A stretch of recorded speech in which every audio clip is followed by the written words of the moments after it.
Mateus capítulo 15.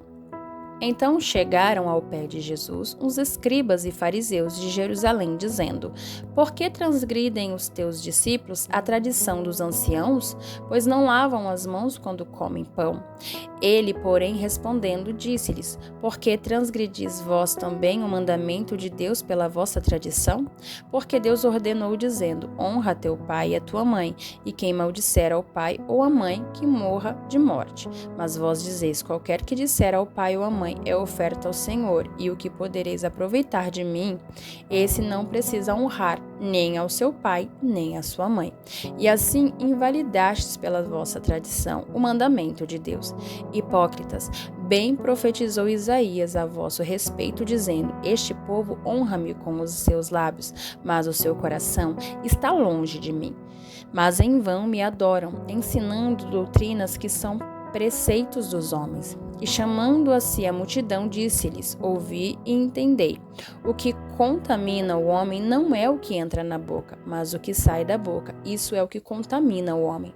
Então, acercando-se dele os seus discípulos, disseram-lhe: Sabes que os fariseus, ouvindo essas palavras, se escandalizaram?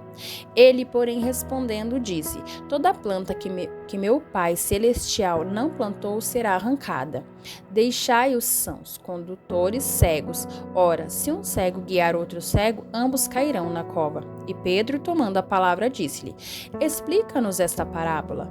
Jesus, porém, disse: Até vós mesmos estáis ainda sem entender? Ainda não compreendeis que tudo o que entra pela boca desce para o ventre e é lançado fora? Mas o que sai da boca procede do coração, e isso contamina o homem, porque do coração procedem os maus pensamentos, mortes, adultérios, prostituição, furtos, falsos testemunhos e blasfêmias. São essas coisas que contaminam o homem, mas comer sem lavar as mãos, isso não contamina o homem. E partindo Jesus dali, foi para as partes de Tiro e de Sidom. E eis que uma mulher cananeia, que saíra daquelas cercanias, clamou dizendo: Senhor, filho de Davi, tem misericórdia de mim, que minha filha está miseravelmente endemoniada. Mas ele não lhe respondeu palavra. E os seus discípulos, chegando ao pé dele, rogaram-lhe dizendo: Despede-a, que vem gritando atrás de nós. E ele respondeu, disse: Eu não fui enviado senão às ovelhas perdidas da casa de Israel. Então chegou ela e adorou-o, dizendo: Senhor, socorre-me. Ele, porém, respondendo, disse: Não é bom pegar o pão dos filhos e deitá-los aos cachorrinhos. E ela disse: Sim, Senhor, mas também os cachorrinhos comem das migalhas que caem da mesa dos seus senhores. Então respondeu Jesus e disse-lhe: Ó mulher, grande é a tua fé, seja isso feito para contigo como tu desejas. E desde aquela hora a sua filha ficou sã.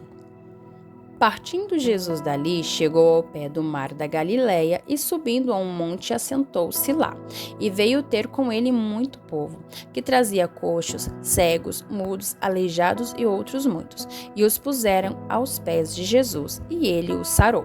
E tal sorte que a multidão se maravilhou, dizendo: Os mudos a falar e os aleijados sãos, os coxos a andar e os cegos a ver. Glorificava o Deus de Israel.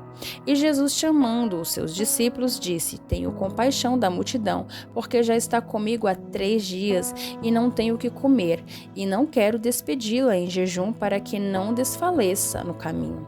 E os seus discípulos disseram-lhe: De onde nos viriam no deserto tantos pães para saciar tal multidão? E Jesus lhes disse: Quantos pães tendes? E eles disseram: 7 e uns poucos peixinhos. Então mandou a multidão que se assentasse no chão. E tomando os 7 pães e os peixes, e dando graças, partiu-os, deu-os aos seus discípulos, e os discípulos à multidão. E todos comeram e saciaram, e levantaram do que sobejou 7 cestos cheios de pedaços. Ora, os que tinham comido eram 4.000 homens, além de mulheres e crianças. E tendo despedido a multidão, entrou no barco e dirigiu-se ao território de Magdala.